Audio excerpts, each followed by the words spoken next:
guess we're gonna do another one just to show you guys.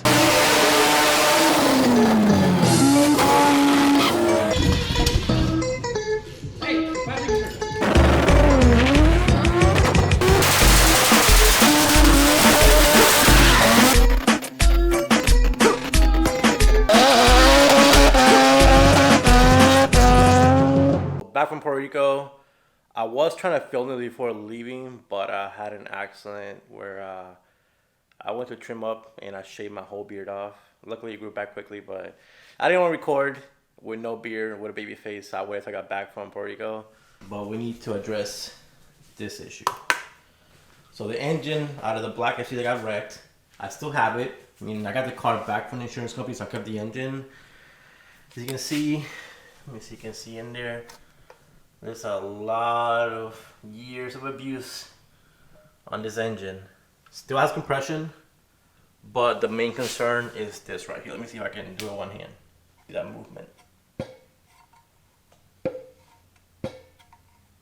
So we do have a little too much end play. So the engine has been running for about 3 years of 500 to 550 horsepower, which means you can't get mad about the end play being a little off.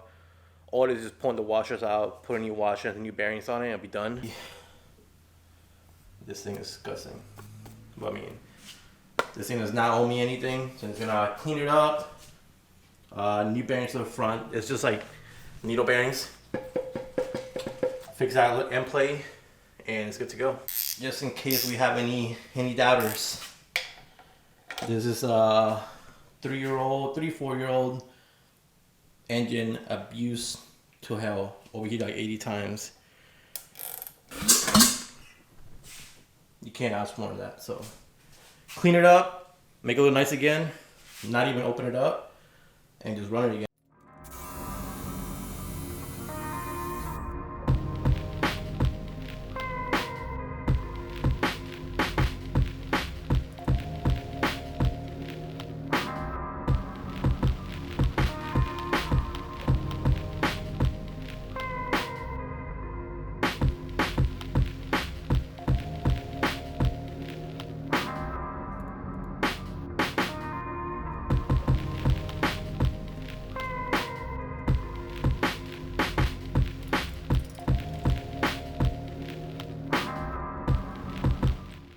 Say no pay that, but I only ran VR1 through this before Rob Danto. I went run VR1, but this thing is super clean. See inside the engine, super nice. No bearing material whatsoever in this engine. I've seen these that get really brown because of the oil. You can see it's so clean. So it's gonna show you guys what I need to replace back here, so you guys get a sense of what part kind of wore down after those years of use.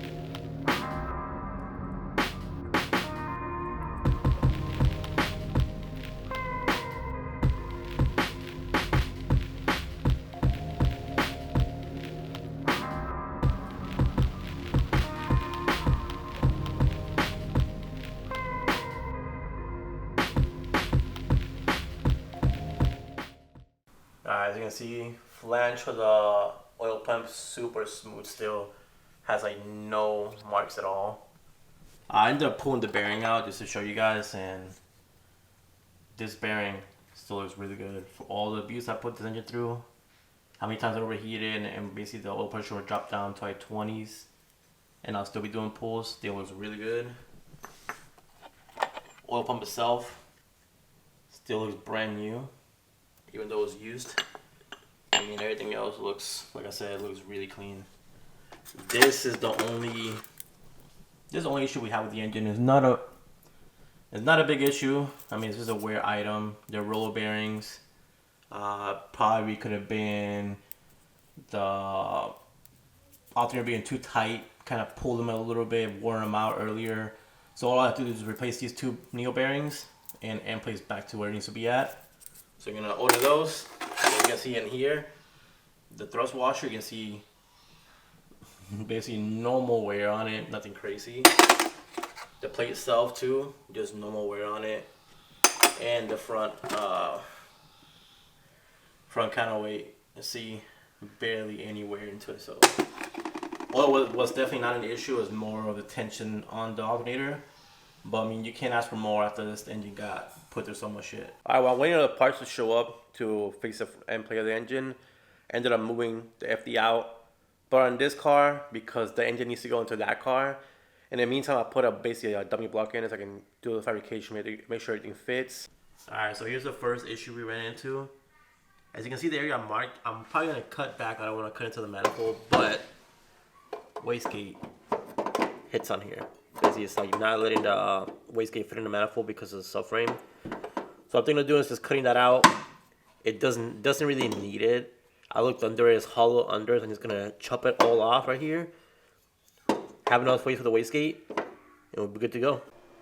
Alright, so now we have better fitment. It did probably make the hole a little too big, but it's fine. I can get the manifold in and out without hitting. It's gotta redo the dump tube so it's not close to his arm, so we don't want it to melt it. One less thing we have to do now, so we don't have to worry about modifying the manifold. So I have the rear facing this way, front facing that way. I'm thinking about making both of them meet right here, and then having a side pipe coming out here, like the old car used to have it. I want to do it 2-into-1 just because I hate the sound of dual gates. But that's that. Next up I'm about to do is the radiator. So now if I get to use my parts that I got sent by Vibrant, it's been like almost 2 years since I sent these parts, so gonna put them to use. Gonna put a new V-band on the downpipe down there to match, because the car has basically an exhaust for the first gen, but the downpipe is for the FC, so I just basically have to like make it a little shorter, put the V-band, be good to go, and then use the silicone couplers for the radiator lines. I'm using a 1.5 inch Vibrant tubing to make the lines for the radiator. I prefer doing the aluminum lines because it gives me basically any possibility I can make the lines, make it fit however I want it to. Plus I know they're not gonna burst on me. I can do basically burnouts for longer, get the car a little hotter, and not worry about the things swelling up and busting. So I am gonna have to buy some parts here and there, but I'm trying to just minimize what I need to buy, get the car running as fast as I can without spending too much money, because I still need to get the FD running. So this is just like gonna be like a little street cruiser, a lot of used parts, not that many new parts, just to have fun while I put all the money into the red car. Alright, so I did a little quick, basically fuel assembly setup for the car. Wallet fittings on it, put a D-Torch DW400 on it. See, if you look into the tank in there, you see that little pocket in there? That's where the fuel is gonna sit now. So, kind of gotta get it in like this, twist it a little bit. Got the fuel pump figured out. It's already in there. I already tested it. I just gotta wait on the fittings to show up now. I just got most of the parts in the mail now, so I'm gonna start doing the fabrication. But the whole point of the car is to basically not spend too much money, reuse most of the stuff I have. So it's kind of like a budget build. So I had a couple bends left here and there from the 20B header, 2-inch bends. So I ordered some material so I can do the wastegates. And since I don't like dual wastegates, I'm doing dual dumps into a single side exit to kind of change the sound a little bit. I hate the sound. Like, I hate the sound of dual wastegates. I don't know why. I sound like a broken record, but to me it just sounds like it sounds off. So I'm just gonna do a 2-to-1 exit out the fender, like I used to have on a blue car, but a little bit higher and a little bit bigger. Cause before it used to be, I think it's like 1 3/4. It's gonna be 2-inch now, so it should be a little louder. It's gonna be a lot of work, so hopefully at the end it sounds really good. But I know at least I'll be happy without hearing two wastegates opening like separately. So like I mentioned before, I have all these leftover parts.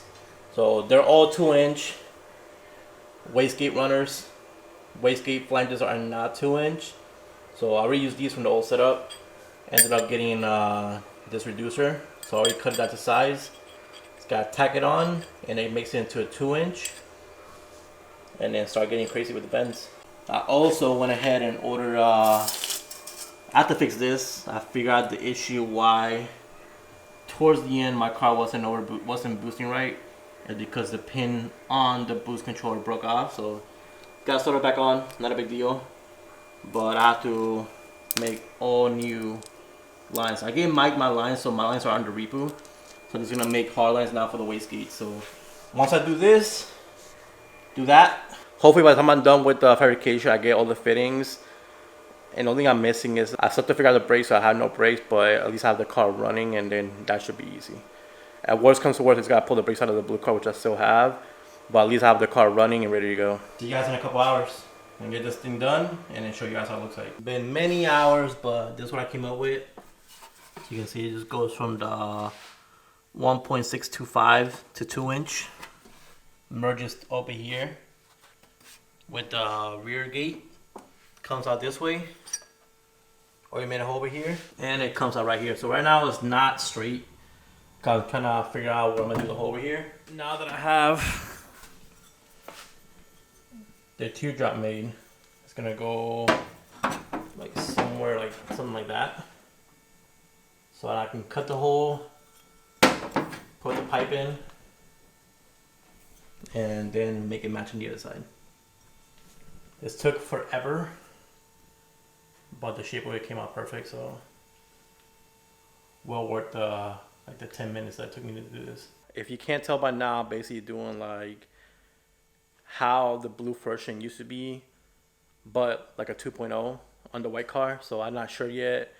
I don't like the white, so I might change the color on it. I don't think it's gonna be blue because that's like disrespectful, because the blue car has its own legacy. So not sure what I'm gonna do with the color yet, but basically what I'm doing is remaking the blue car because it was fast, but with new technology that I have now and more horsepower. So should be fun. That car was like one of the best cars I had, so I cannot wait to get back into this thing.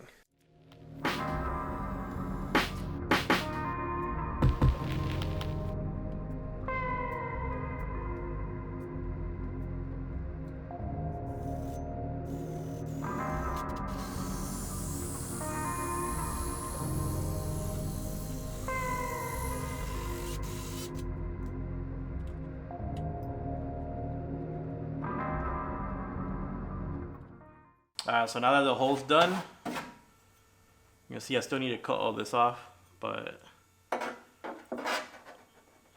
just enough gap so it doesn't rub. So I just gotta cut here and hopefully not mess it up.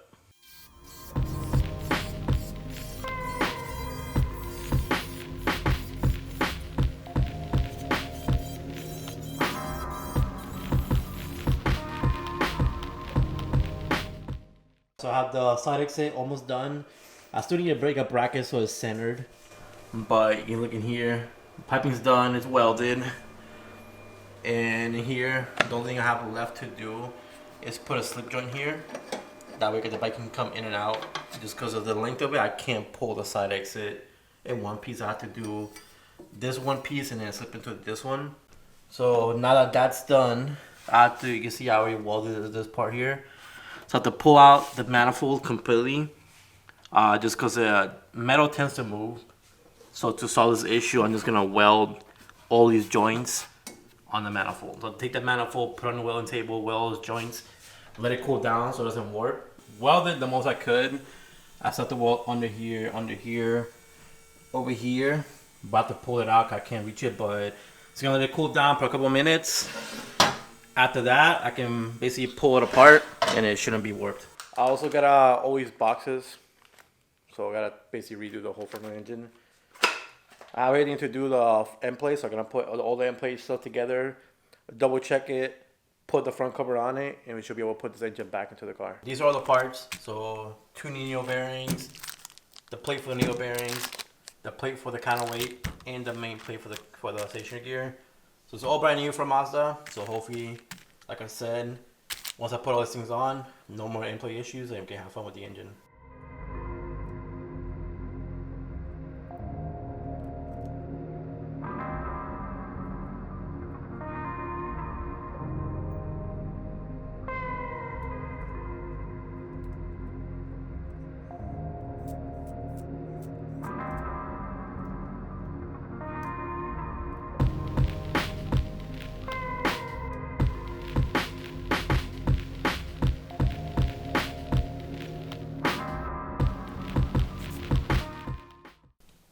So as you can see now, yanking the engine and no crazy end plate like it was before.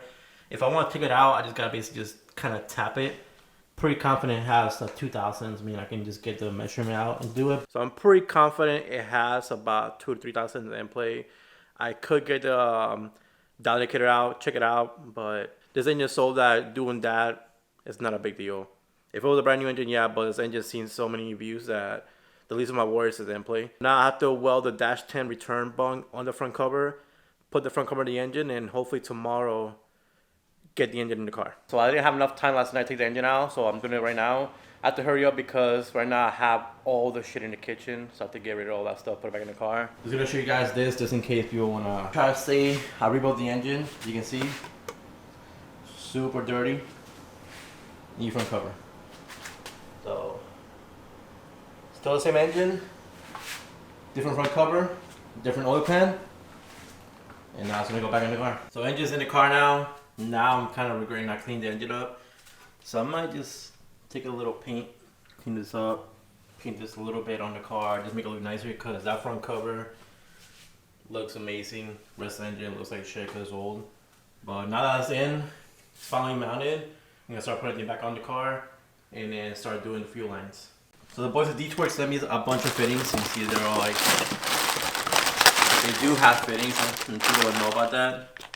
Really nice fitting. So I got everything I need for the car so I can get this thing running. So I DW front of the tank, Detroit's fuel lines, Detroit's fittings, Detroit's oil line, oil fittings. I mean, the whole thing is covered by Detroit's. Really appreciate it, guys. I mean, that would have been a lot of money to get the car running, and especially the quality of the fitting is really good. So I cannot wait to see how everything looks.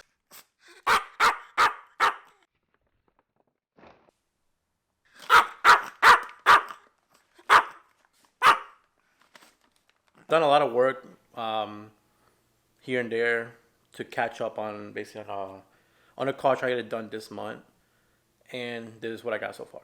So wastegate lines got plumbed. Go to the link Mac boost valve. So from the turbo to the Mac valve to the wastegates, T-Dock, it has 2 wastegates. So that's done. I also got a whole box of fittings and fuel lines from Detroit. You can see all the lines are plumbed. The last one I have to do is the one down there for the flex fuel. But before I did it, I wanted to show you guys the fitting because I thought it was pretty cool. Yeah, a bunch of different people have this fitting, but it's the one I've seen that looks like the coolest and easiest to work with. So I have a little collar with a slip on it cut out specifically for the flex fuel sensor. So if you look on the flex fuel sensor, it has a lip on it. So all you gotta do is put the thread thing, it just falls into place right there. Grab the fitting, slide it on, and just tighten it. And that's it, you're done. It's that easy. It just converted from the GM quick style to AM.